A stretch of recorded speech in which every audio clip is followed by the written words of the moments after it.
Salmo 34. Es el salmo que vamos a estudiar en la noche de hoy, en esta noche de oración. Leemos el Salmo 34 completo. El Salmo 34, hermanos, comienza con un subtítulo. Este es un subtítulo que aparece en los manuscritos originales. Entonces es parte, aunque no está enumerado, sin embargo, es importantísimo ese subtítulo. Salmo de David, cuando mudó su semblante delante de Abimelech, y él echó y se fue. Bendeciré a Jehová en todo tiempo, su alabanza estará de continuo en mi boca. En Jehová se gloriará mi alma, lo oirán los mansos y se alegrarán. Engrandeced a Jehová conmigo y exaltemos a una su nombre. Busqué a Jehová y él me oyó y me libró de todos mis temores. Los que miraron a él fueron alumbrados y sus rostros no fueron avergonzados. Este pobre clamó y le oyó Jehová y lo libró de todas sus angustias. El ángel de Jehová acampa alrededor de los que le temen y los defiende. Gustad y ved que es bueno Jehová, dichoso el hombre que confía en él. Temed a Jehová vosotros sus santos, pues nada falta a los que le temen. Los leoncillos necesitan y tienen hambre, pero los que buscan a Jehová no tendrán falta de ningún bien. Venid hijos, oídme, el temor de Jehová os enseñaré. ¿Quién es el hombre que desea vida, que desea muchos días para ver el bien? Guarda tu lengua del mal y tus labios de hablar engaño. Apártate del mal y haz el bien. Busca la paz y síguela. Los ojos de Jehová están sobre los justos y atentos sus oídos al clamor de ellos. La ira de Jehová contra los que hacen mal, para cortar de la tierra la memoria de ellos. Claman los justos y Jehová oye y los libra de todas sus angustias. Cercano está Jehová a los quebrantados de corazón y salva a los contritos de espíritu. Muchas son las aflicciones del justo, pero de todas ellas le librará Jehová. Él guarda todos sus huesos, ni uno de ellos será quebrantado. Matará al malo la maldad, y a los que aborrecen al justo serán condenados.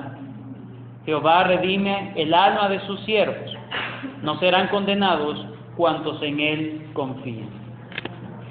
El Salmo 34 es uno de los 8 salmos que, según sus títulos, ocurre en medio de las persecuciones de Saúl hacia David.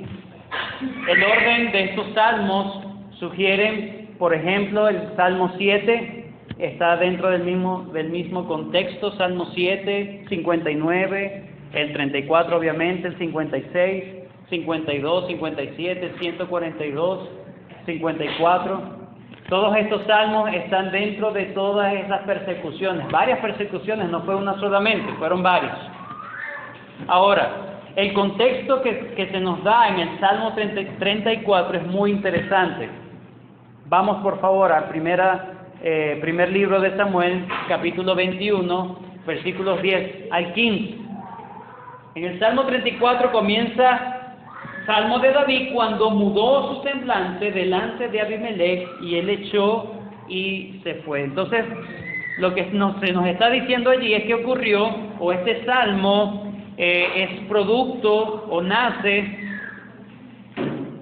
en medio de esa situación. Primer libro de Samuel, capítulo 21, versículos 10 al 15. Vamos a leerlo para entonces entender de mejor manera el Salmo 34. De alguna manera nos va a ayudar. Dice la palabra de Dios, primera de Samuel 21, 10 en adelante. Y levantándose David aquel día, huyó de la presencia de Saúl y se fue a Aquis, rey de Gat. Y los siervos de Aquis le dijeron: ¿no es este David el rey de la tierra? ¿No es este de quien cantaban en las danzas diciendo: hirió Saúl a sus 1000 y David a sus 10,000? Y David puso en su corazón estas palabras y tuvo gran temor de Aquis, rey de Gat. y cambió su manera de comportarse delante de ellos, y se fingió loco entre ellos, y escribía en las portadas de las puertas, y dejaba correr la saliva por su barba. Y dijo Aquis a sus siervos: he aquí veis que este hombre es demente, ¿por qué lo habéis traído a mí? ¿Acaso me faltan locos para que hayas traído a este que hiciese del loco delante de mí? ¿Había de entrar este en mi casa? He allí el contexto histórico del cual podemos ubicar el Salmo 34, no solamente el Salmo 34, sino el Salmo 56. Salmo 56 también nos habla acerca de lo mismo. Fíjense el mismo subtítulo. El subtítulo inspirado dice, Salmo 56, al músico principal sobre la paloma silenciosa en paraje muy distante, Mictán de David, cuando los filisteos le prendieron en Gat. Está haciendo referencia al mismo acontecimiento. Ahora, vemos aquí que David está siendo perseguido por Saúl y no tiene otra opción. De hecho, ha estado huyendo y ahora solamente piensa en huir, de hecho, a la ciudad de los filisteos, al propio terreno de los enemigos. Y los enemigos se dan cuenta, no es este David que cantaban, Saúl mató a sus miles y David a sus 10,000. Pero es interesante el versículo 12 que dice, David puso en su corazón estas palabras. Le pegaron en el corazón de alguna manera que lo hayan descubierto. Y fue tanta la presión de David que dice que cambió su manera de comportarse y se fingió loco entre ellos. Hay algo antes que quiero también acotar. En el Salmo 34 dice, cuando mudó su semblante delante de Abimelech, y en Primera de Samuel nos dice que el rey se llamaba Aquis. Entonces, como los críticos son muy ingeniosos y dicen, ahí se equivocaron. Pero la verdad es que la palabra Abimelech no es solamente un nombre, sino que aparentemente se usaba en aquellos tiempos como un título real, tal como Faraón, un título real. Entonces David estaba en medio de sus enemigos, estaba rodeado por sus enemigos y se fingió loco. Dejó correr la saliva de su barba y eso aparentemente lo libró de sus problemas. Gracias a Dios tenemos el Salmo 34 y el Salmo 56. Porque si solamente nuestra comprensión de este episodio quedara solamente en Primera de Samuel 21 del 10 al 15, podríamos decir, qué astuto fue David. Miren cómo se libró él mismo de sus enemigos. Miren la astucia con que pudo librarse. Miren la astucia que lo ayudó a zafarse de un peligro inminente. Pero según David, el Salmo 34 y el Salmo 56 dice que esa liberación o esa salvación provino de Dios mismo. Él no se fió en su comportamiento ni en esa supuesta locura. Él se fió, Dios me libró. Fíjense el Salmo 34, versículo 2. En Jehová se gloriará mi alma. Yo me glorío en el Señor, no en mi astucia, no me glorío en los hechos, en mi habilidad. Yo sé que esa salvación no provino de mi inteligencia, sino del Señor. Entonces, ¿qué significa que él fingió? Es muy interesante. Primera de Samuel 21:13 nos habla de que David se fingió loco entre ellos. La palabra fingir, espero, si lo digo mal, bueno, mal dicho está. Waigit holel, que es un verbo que viene o se deriva de la palabra halel. Es un verbo que se deriva de la palabra halel, que significa alabar, o brillar, o resplandecer.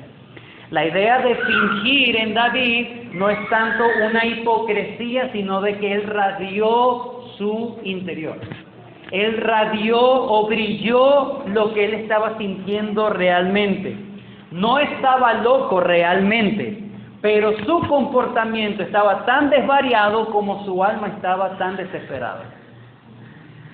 Podemos entender que el peligro de David lo hizo desvariar en su juicio, sintió tanta presión y reaccionó de una forma que dice, se fingió loco entre ellos. Cambió su manera de comportarse delante de ellos. Una traducción más fidedigna puede ser, lo vieron loco ante sus ojos. ¿Sí? Ante los ojos de los enemigos lo vieron loco. No estaba loco realmente, pero ante los ojos de los enemigos lo vieron el propio desquiciado.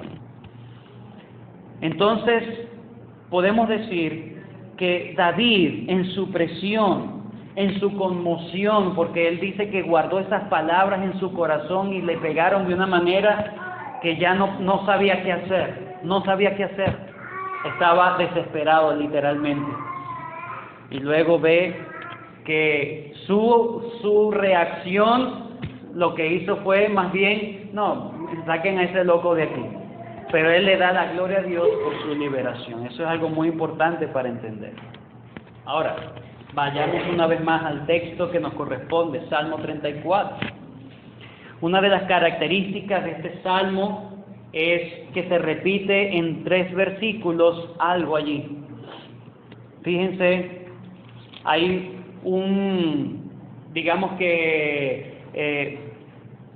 una armonía, una relación o una interacción entre varias palabras. La primera es clamar, la segunda es oír y la tercera es librar. Clamar, oír y librar. Clamar, clama el salmista. Oír, Dios es quien oye. Y librar, Dios actúa por haber oído. Versículo 4. Busqué a Jehová y Él me oyó y me libró de todos mis temores. Versículo 6. Este pobre clamó, le oyó Jehová y lo libró. Versículo 17. Claman los justos, Jehová oye y los libra. He allí, todo el salmo de alguna manera está gravitando en esa santísima verdad. Cuando uno clama, Dios oye y Dios responde. Ese es el tema básico de este salmo, de este hermoso salmo realmente. El justo clama y hay garantías de que Dios oye y actúa, libra.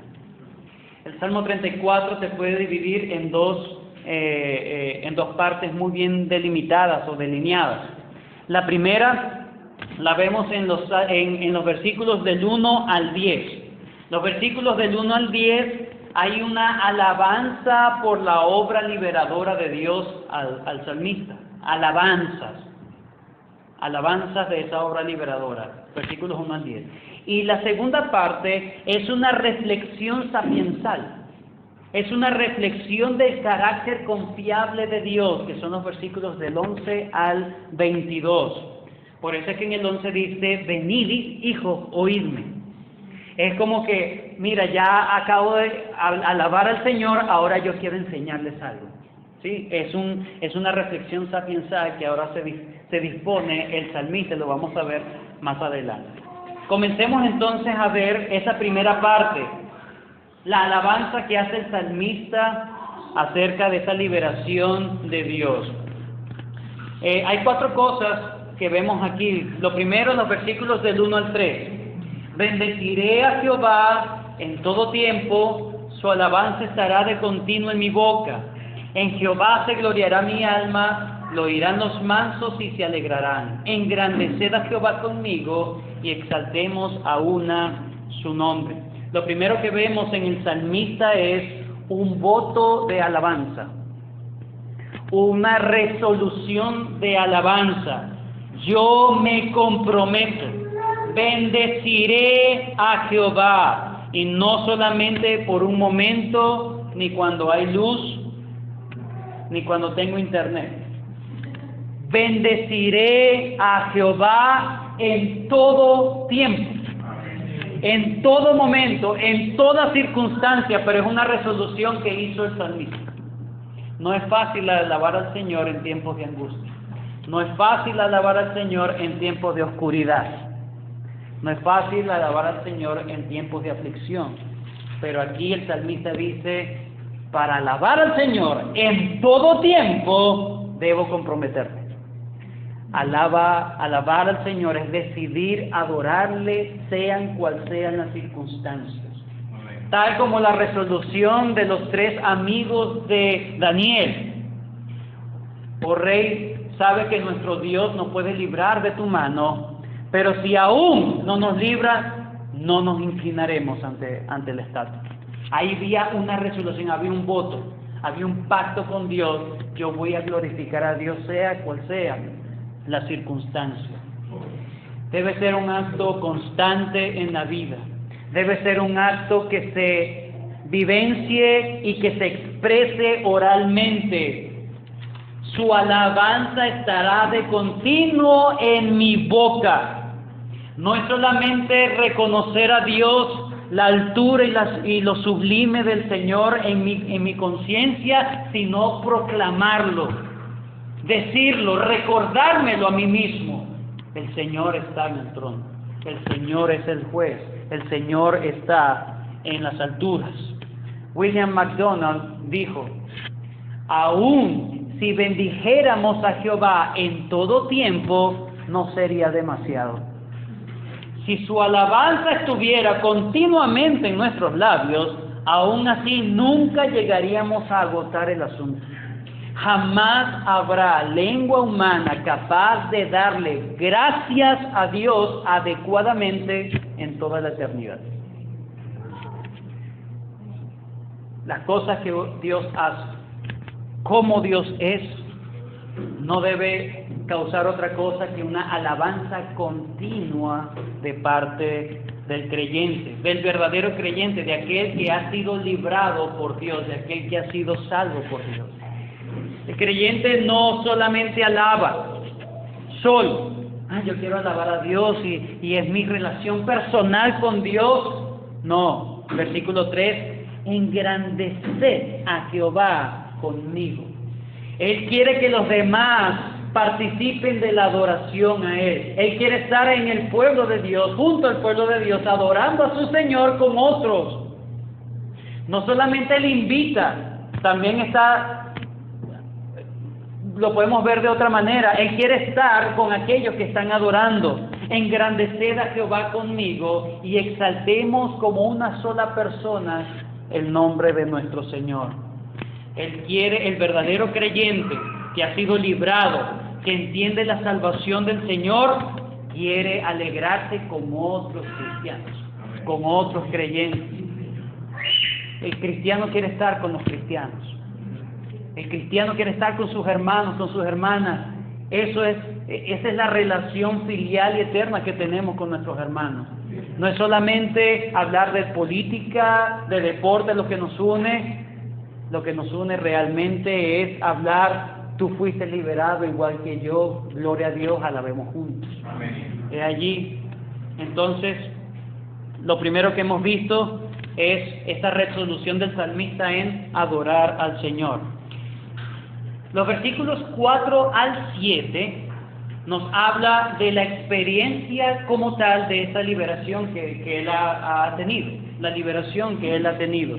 Versículos 4 al 7. ¿Cómo encontró tal liberación? Busqué a Jehová y Él me oyó y me libró de todos mis temores.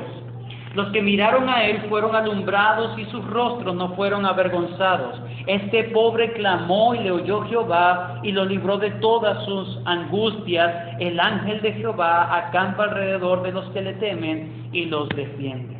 Lo primero que hace el salmista es decir qué hizo para encontrar tal liberación. Él buscó a Jehová, él clamó al Señor, él miró a Dios, él lo miró. Ese es el motivo de su alabanza, de su constante alabanza. porque él no se fió en su prudencia, él no se fió en su astucia, sino que en el momento en que se vio descubierto por los enemigos, él alzó su mirada y vio al Señor. Los que miraron a él fueron alumbrados y sus rostros no fueron avergonzados. Yo lo busqué, yo lo miré. Dice, yo clamé. Esa búsqueda de David fue un mirar a Dios. Un mirar, también en algunos manuscritos se entiende como un imperativo. No es los que miraron como algo en el pasado, pretérito, sino que está hablando de un imperativo. Mirad a Él y ustedes brillarán, es lo que está diciendo. Mirad a Él y sed iluminados, sed llenos de radiación. Mirad a Él y sed iluminados. Lo que está haciendo el salmista es el que mira al Señor, y yo animo a todos a mirar a Dios. El Señor no dejará avergonzados a los que empiezan a mirarles de verdad. El versículo 6 dice que mirar a Dios es un acto de humildad, porque dice, yo lo busqué, yo lo miré, y en el versículo 6 dice, este pobre miserable, este pobre, él estaba reconociendo su impotencia y su incapacidad de librarse por sus propias manos. Por eso él clamó y él miró el rostro del Señor y no fue avergonzado. No hay actitud de arrogancia, no hay actitud de altivez, solamente hay desesperación por mirar el rostro de Dios. Cuando tú vienes con una petición delante del Señor, ¿con qué actitud vienes delante de Él?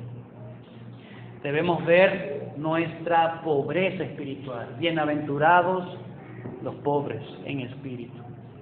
Y en el versículo 7, el salmista sintió de cerca el cuidado protector de Dios. El ángel de Jehová acampa alrededor de los que le temen y los defiende.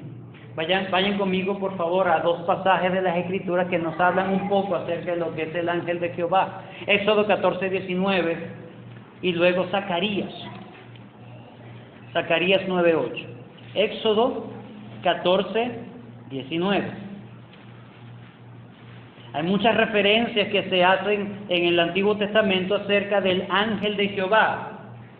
Jacob peleó con el ángel en Peniel, por ejemplo, y fue cambiado su nombre a Israel.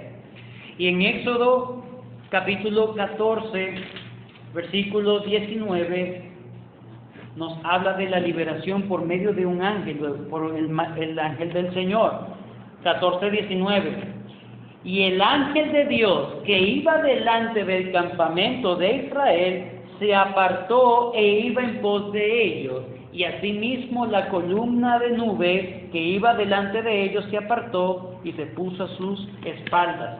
Están los israelitas entre los egipcios y el Mar Rojo. El Mar Rojo estaba a punto de tragárselos y ellos se zambullían allí. Y por detrás ya venían los ejércitos del faraón dispuestos a volverlos a apresar. Pero el Señor había colocado una nube de fuego para hacer división, ¿verdad?, entre el campamento de los israelitas y el campamento de los egipcios. Y dice que estaba allí el ángel de Dios, se apartó y se puso en la parte de atrás para defenderlos. El ángel de Jehová acampa alrededor de los que le temen y los defiende. Zacarías 9:8, otra referencia del Antiguo Testamento. Zacarías 9:8.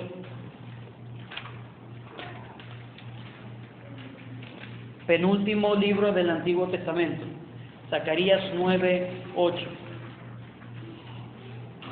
Entonces acamparé alrededor de mi casa como un guarda, para que ninguno vaya ni venga, y no pasará más sobre ellos el opresor, porque ahora miraré con mis ojos.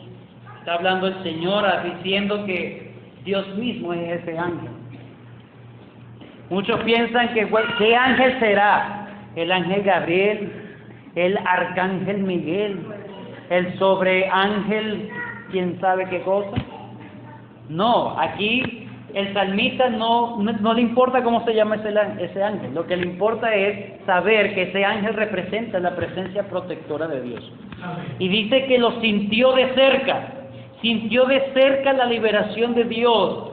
El ángel de Jehová campa alrededor. Él sintió tal liberación. Por eso dice en el versículo 18, cercano está Jehová. Cercano está Jehová a los quebrantados de corazón. Entonces vemos que no solamente tuvo la correcta actitud viniendo del Señor, sino que experimentó de manera más palpable la liberación de Dios, sintiendo la cercanía protectora de Dios. Cuando alguien se encuentra sin posibilidad de escape y escapa, definitivamente no hay otra explicación, sino que Dios está conmigo. Entonces vemos estos versículos hablando entonces acerca,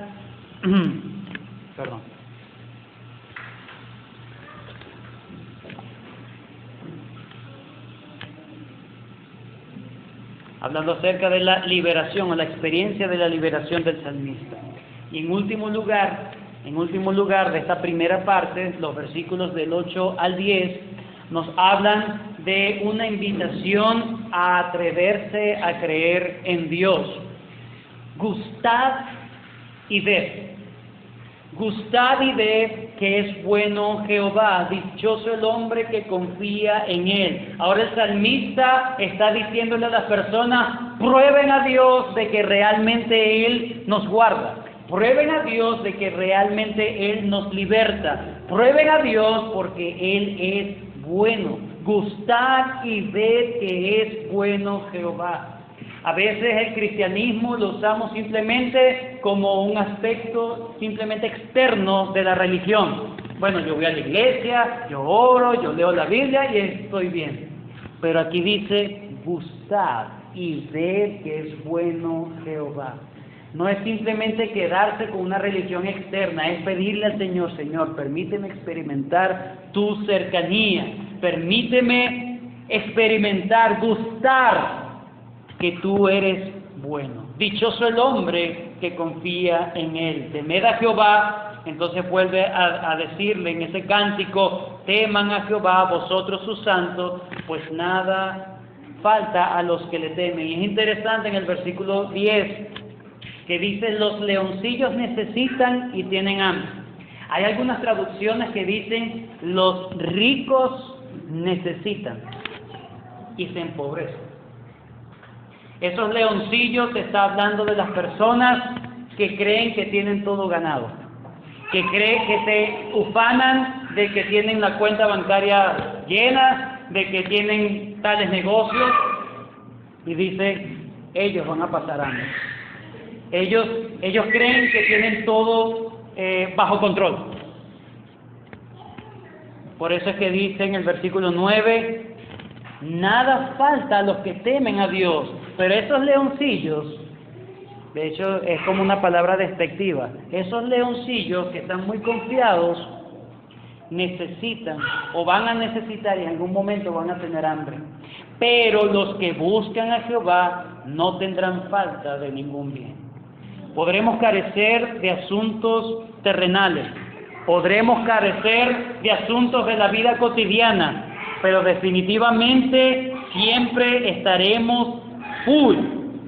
Nunca nos hará falta lo necesario que Dios quiere para nosotros.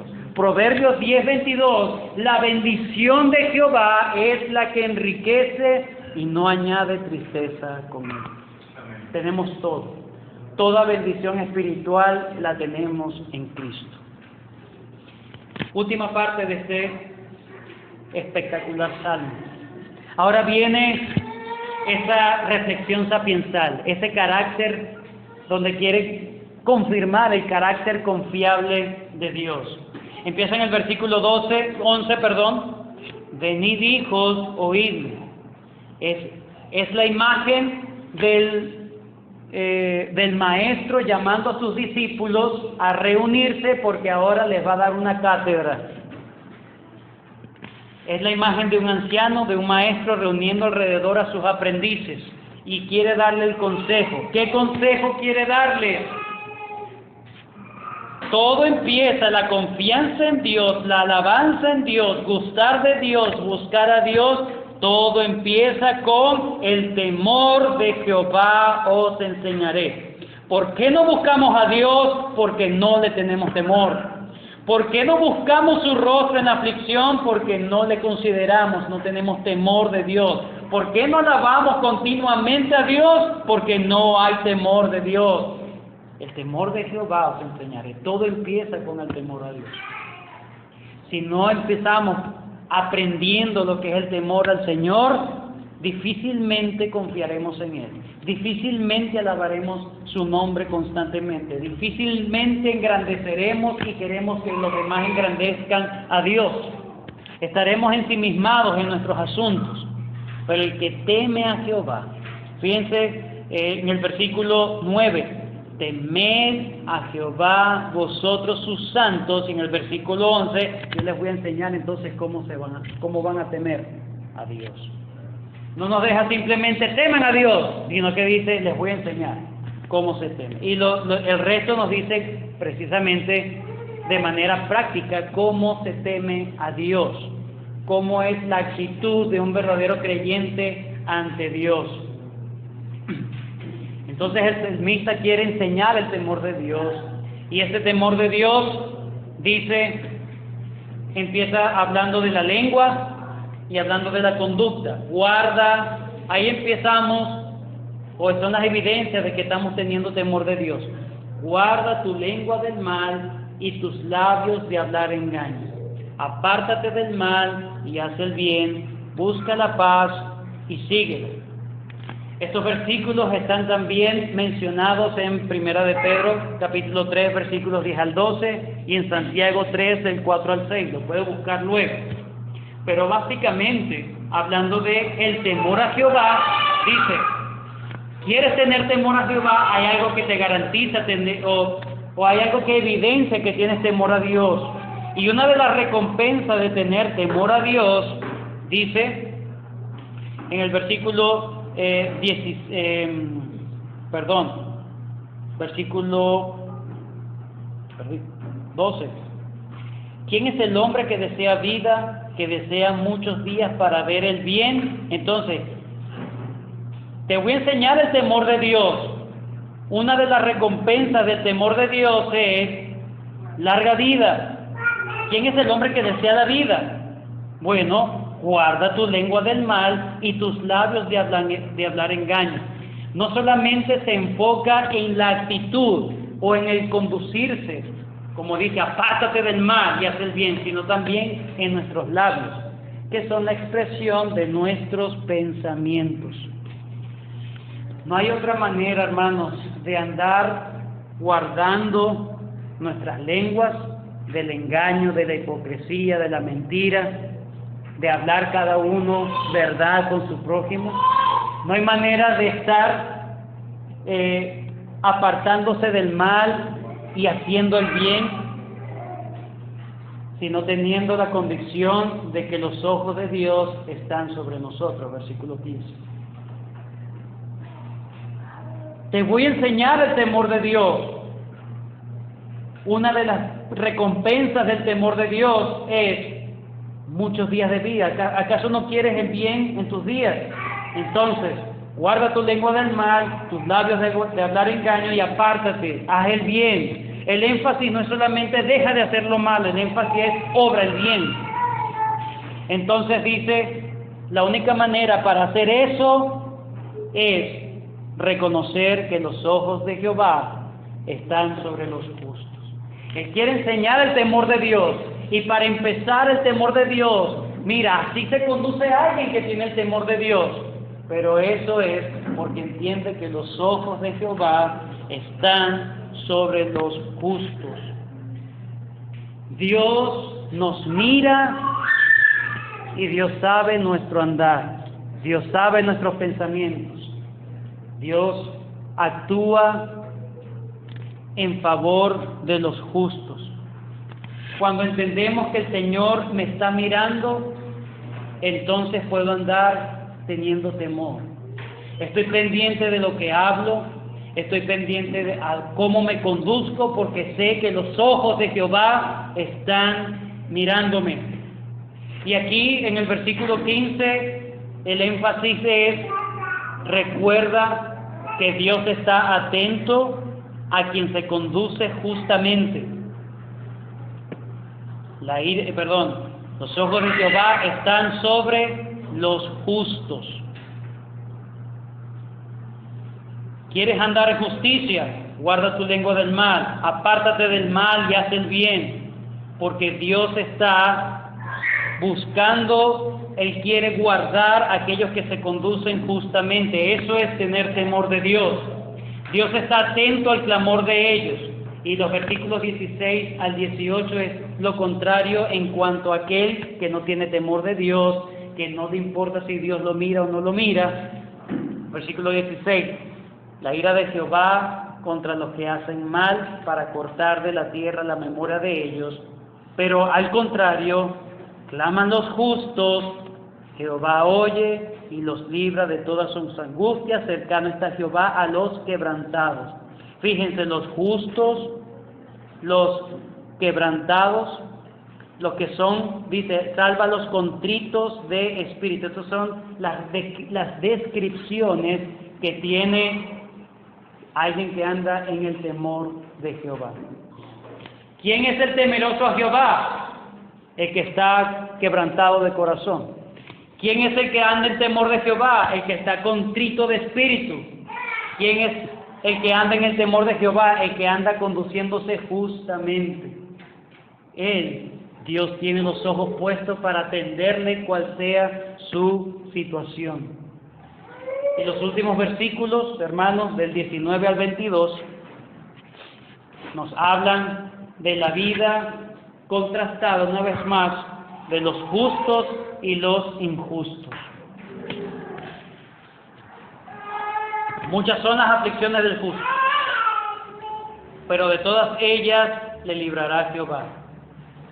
Él guarda todos sus huesos, ni uno de ellos será quebrantado. Al contrario, matará al malo la maldad, y los que aborrecen al justo serán condenados. La recompensa de los malos es la muerte. La recompensa de los que andan en justicia, los que están guardando sus lenguas de hablar engaño, los que andan apartándose del mal y haciendo el bien, buscando la paz, la recompensa es que Dios los librará, cual sea sus angustias. Hay muchas aflicciones, no se dice Dios no les dará ninguna aflicción. Lo que le está diciendo es, a pesar de las aflicciones, el Señor los libra. Y termina: Jehová redime el alma de sus siervos, no serán condenados cuantos en Él confían. Matthew Henry dijo lo siguiente: los justos son puestos bajo la protección especial del Señor.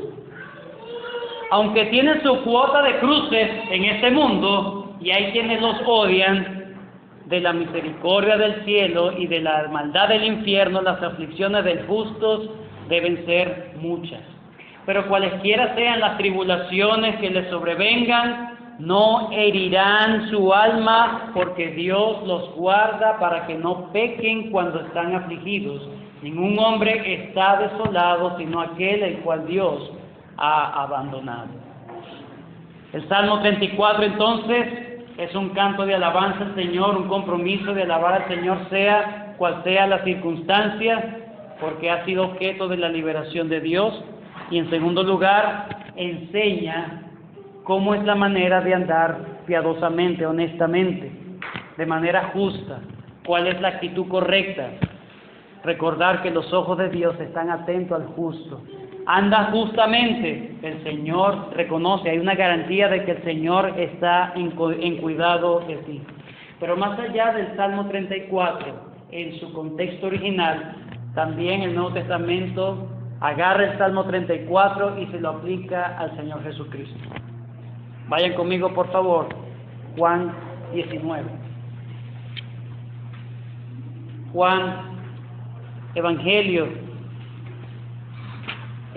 según San Juan, capítulo 19.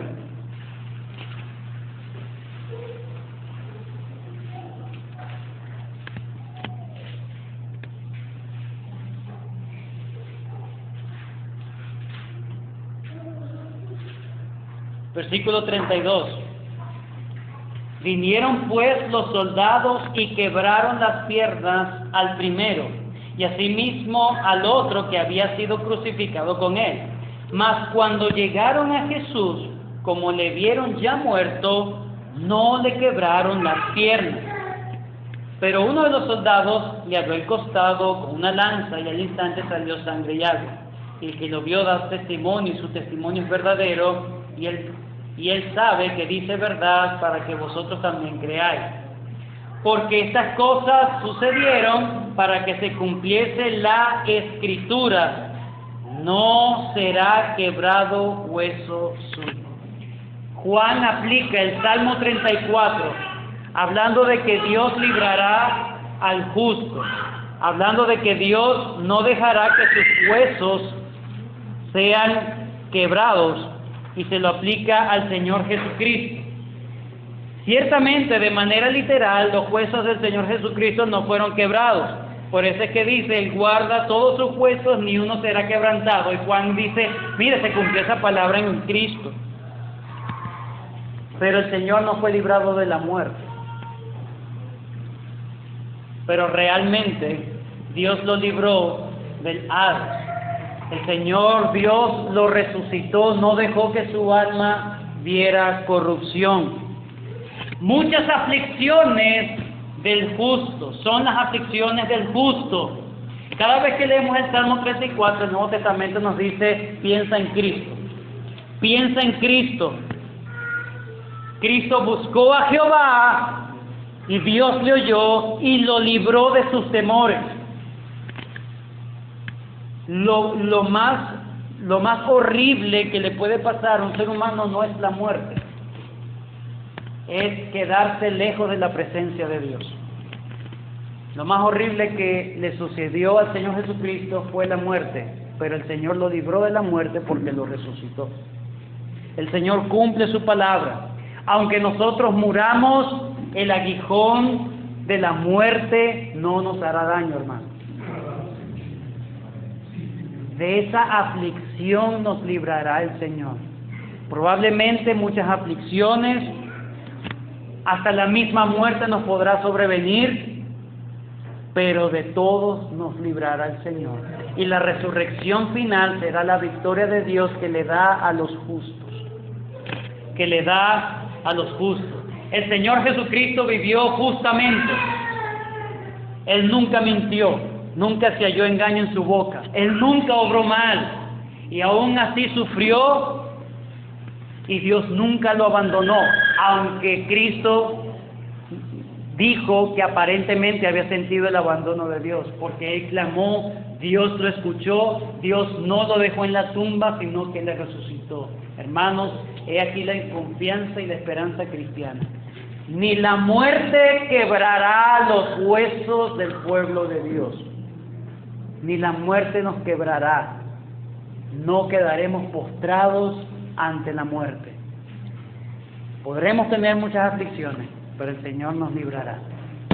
Lo más terrible que puede tener el creyente o el cristiano será la muerte, pero aún así Dios le librará. Pero lo más horrible que tendrá otra persona que no confía en el Señor y que no teme a Dios, que no refrena su lengua del mal y sus labios de hablar engaño, que no busca el bien, no busca la paz y no la sigue, sino que anda en camino perverso, que no tiene temor de Dios y que no le importa si Dios lo ve o no lo ve. Lo peor no será la muerte, lo peor será el aguijón de la muerte que lo picará y nunca saldrá de eso. El Señor nos ayude a saber que tenemos un Dios en quien podemos confiar, hermanos. Clama el justo y Dios lo libra. Oremos. Gracias, Señor, por tus bendiciones. Gracias, Señor, porque a pesar de que somos infieles, tú permaneces fiel a tu palabra. Ayúdanos, Señor, a mejorar, Señor, a mejorar nuestros caminos, a tener más temor de ti, Señor, a recordar que tus ojos nos ven en todo tiempo, nos ven con ojos no de juicio, sino con ojos de protección, de cuidado, de atención genuina, Señor. Ayúdanos, Señor, a saber que tenemos el regalo más precioso, que es la justificación por medio de Cristo. Gracias porque Cristo, el hombre justo y perfecto, el hombre que no se halló engaño en su boca, el hombre que te agradó en todo, Señor, Él es nuestra garantía de que ni la muerte podrá con tu pueblo, Señor. No se quebrarán nuestros huesos finalmente, Señor. Gracias porque en algún momento, si nos llega la muerte, Señor, resucitaremos y nada nos vencerá, Señor, por medio de Cristo. Gracias, Señor, por este salmo hermoso. Ayúdanos a tenerlo en nuestra mente, en nuestros corazones. Y así como David, Señor, desvarió en su carácter, en su semblante, Señor, lo vieron como loco. Ayúdanos, Señor, a que en momentos de presión durísima, Señor, realmente busquemos tu rostro y sepamos que el que clama a ti, tú le oyes y tú lo libras. En el nombre de tu Hijo Jesucristo, gracias por esa confianza, Señor. Amén. Amén.